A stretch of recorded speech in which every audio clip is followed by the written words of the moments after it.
Hi, I'm Alex Rackle from Board Game Co, and today I'm reviewing Run from Fowers Games. Run is a two-player asymmetric game in which one player is playing as the runner, as they wander around the city over here trying to accomplish their objectives, basically getting 3 of these tokens, and then returning to a safe house, and then the other player is the dispatch, running their helicopter across this grid over here in order to hopefully nail the runner twice in the game. You have to go ahead and hit them once, hit them twice, and that's how you win the game of the dispatch. Now I will note in this game, you're actually playing on two of the same board, but 2 different boards effectively. You see over here, we're going to have 2 matching boards. Each player is going to have their own board, so they can both go ahead and see what's going on behind their screen without knowing what the other player is up to. Because what's going on in the game is the players are going to take turns. The runner, like I said already, is moving around the city. The runner is going to start at a safe house, and they're going to start at one of 8 different locations on the board with tiny little numbers over there. And then from there, they're trying to get 3 of these items, and they're going to do so by using their grid of tokens over here. So maybe on my first turn, for example, and you're going to start with 2 turns, and you also get 2 turns the turn after you hit for the first time. The turn after you hit for the second time, you lose. So, for example, my first turn over here, I know the dispatch is over here. That's a known piece of information. Maybe I go ahead and I say, I'm going to put this piece down over here, and I'm going to put it onto the player's board, and I'm going to say, I'm moving in an orthogonal direction. Now, right now, this is a silent move, and I'm going to start off by saying I'm moving orthogonally. I will note there's a system over here in play called the tag system, and basically you're going to slowly level up as you go. The fact that you tell the dispatch that you're moving orthogonally or diagonally, that's there when they're at level 1 to give them a bit of an aid, but that goes away. In later rounds, you're just going to say, I'm just moving silently in the game, which means the dispatch would know that you moved in one of 8 possible directions. Up, down, left, right, down, bottom, angles, all those things. One of 8 different directions. The tricky part, though, is you only have one of each of those silent move tokens.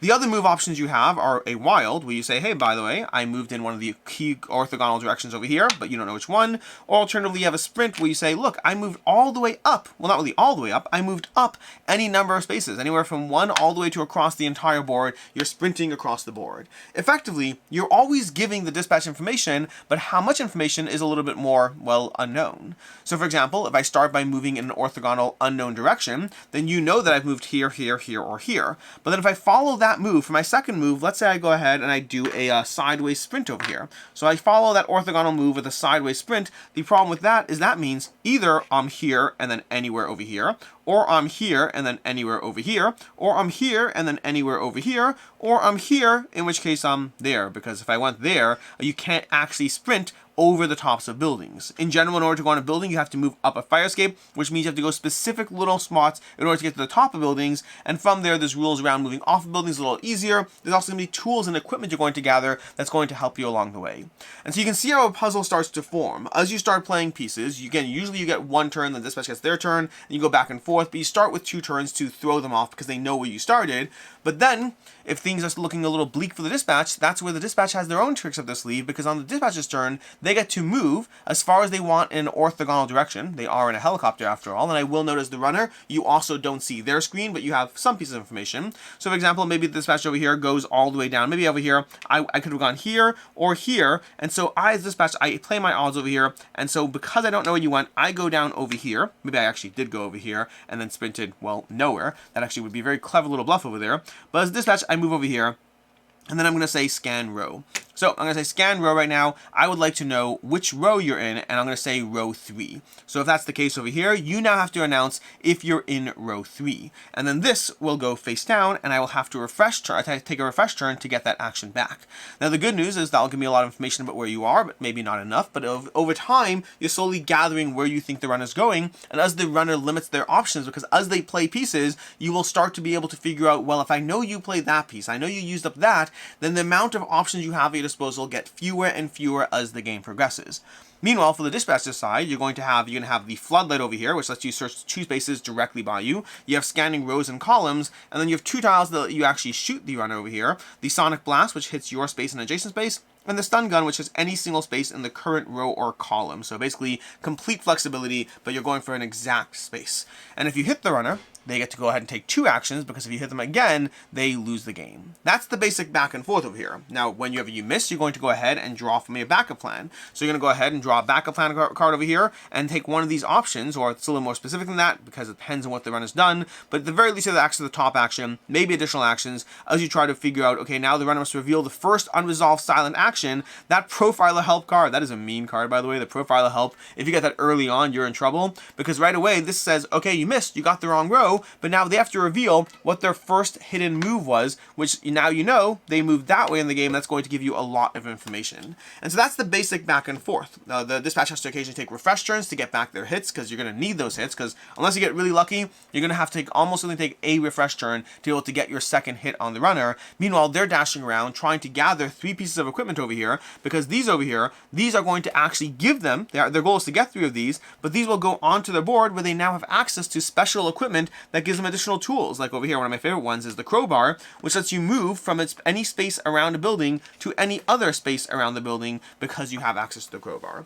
That's basically how you play Run. There's a few things I'm not really getting into every little detail, but I will say before we dive into the review part that there are a bunch more maps and escalation. Let's actually talk about 2 things. The first is the additional maps over here. You're going to have more maps, so you have a B side of level 1. We're going to have new components, so we have tunnels over here on this map. You have puddles, which are going to give the opportunity for the dispatch to see if you've been in a puddle. We have swimming pools, which give you a new way to go down as opposed to up with the rules of how you get out or in.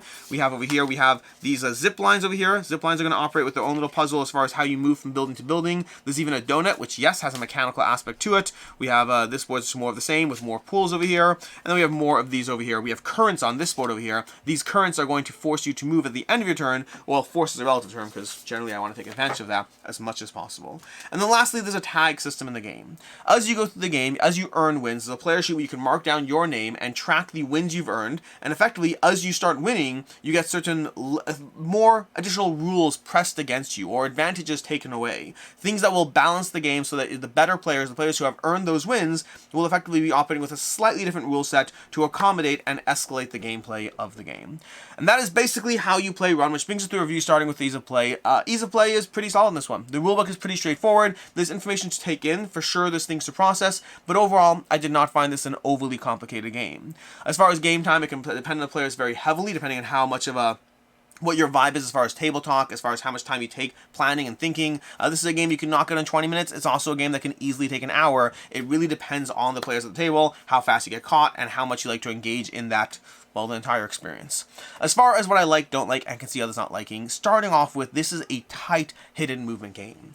This gives you a very tight back and forth. One of the biggest challenges with hidden movement games I find is that either the person who's the hidden person has too much strength, or the people trying to find them have too much strength, and finding that perfect balance where both sides really feel the tension of the experience, that's when you hit them. When you get that perfect balance, when you feel you're constantly playing the game the whole time, and it doesn't come down to feeling lost the whole game, followed by an end game, oh, I finally got you, those games can be unrewarding. This is a tight back and forth as you move around the grid. And remember, you're actually on 2 separate maps. You're never on the same map at the same time because then you'd see things.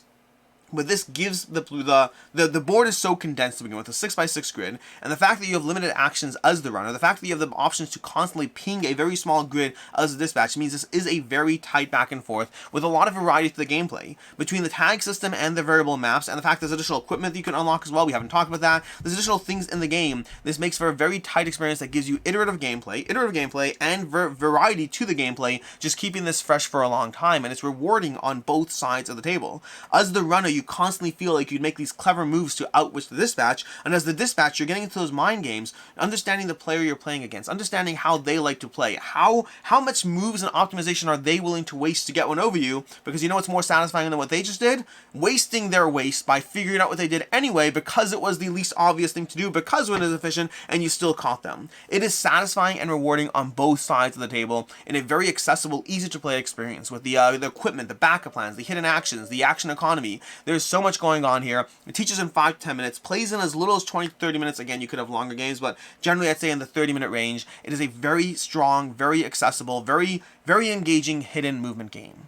As far as things I don't like, there's only going to be 2 things over here. The first is that the tag system in the game, I understand what the tag system's trying to do. In fact, speaking of mind management, which the game is somewhat similar to, I don't know if I said speaking of mind management, but I don't know if I referenced mind management. But either way, speaking of mind management, a different hidden movement game, they have a similar system as the shift system, in the sense that you unlock things that balance the sides. What I find to be different is, specifically in Run, more so than mind management, it really almost feels like trading wins to an extent. If you're playing against 2 players and I win, and then you get a perk, and then you win, and I get a perk, and I win. This one, more so than mind management to me, partially because it's more mandatory, it's less like options you can unlock, it feels more mandatory, it feels more built in.